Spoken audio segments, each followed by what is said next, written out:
Hey everyone, John here from the Four Brewers podcast, and I am back with another beer. Today we are drinking a beer out of Woburn, Massachusetts from Lord Hobo Brewing Company. This is the legendary, I don't know, maybe in my own head, Boom Sauce. This is a 7.8% New England style IPA, and I'll let you see the whole can there.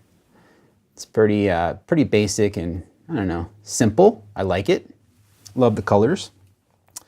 I had this beer once before when it first got to Southern California, and I remember not liking it. I can't specifically put my finger on why I didn't like it, but there was something about it I didn't like. That said, I talked to my friend Tim Mather, who was just on an episode of Four Brewers, and his profile pic actually on Twitter is him holding a can of Boom Sauce over his eyes. It's actually a really cool photo, but he was surprised that I didn't like the beer. So I saw this sampler pack right here, which, like, the packaging is really cool. It's got this gold foil packaging. It lists all the beers on the back there that it comes with. It comes with Pils, Angelica, Boom Sauce, Virtuoso, Consolation Prize, and Godmother. This is made with 6 hop varietals, and it's late hopped with Mosaic, Ella, and Amarillo. So also made with spelt, oat, and wheat. And it's their flagship IPA. This month is Flagship February, hashtag. So let's drink a flagship beer. So normally this beer comes in a 16-ounce can. This is a 12-ounce can because all the cans in this sampler pack are 12-ounce cans, which is kind of nice. And it's looking pretty good. It's got a nice darker yellow haze to it. It's not really like a milky haze. It's more of like a really, really foggy Hefeweizen kind of haze. Looks really nice. It's got a bright white head that isn't quick to dissipate, but it does burn off over time. Looking pretty good on that head there. So far so good. Let's see what it smells like.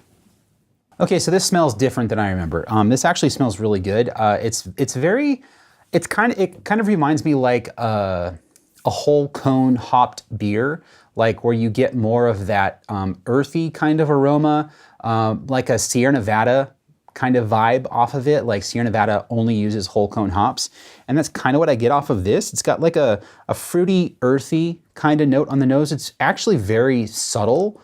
It doesn't like jump out of the glass like I expect a New England IPA would, but it doesn't smell bad at all. I do get I do get a hint of that like New England white cake batter vibe off the nose, like as far as the malts go, but it's very, very subdued. It does have a nice malt profile that comes through on the aroma. It's very complementary to the hops. Again, the hops, it's not like jumping out of the glass, but it just smells very pleasant overall. So far, so good. Let's see what it tastes like. It's got a creamy mouthfeel. Carbonation is, it's fine. I could use a little more carbonation to kind of lift everything off of my palate on the finish, but it's fine. But it does have a bitterness that lingers on the sides of your tongue. Which I find interesting because they're from Massachusetts and they're in New England, and this kind of almost has a West Coast vibe to it, which is kind of cool. The flavor follows the nose. You do get a lot of like, I would say juicy fruit flavors, like it tastes juicy, like you're biting into an orange kind of thing. And with that bitterness, you kind of get that tart effect of also biting into an orange, which I like, but it's nowhere near what I expected. And I honestly, maybe the first can I had was old or something. This one is, I think, from the middle.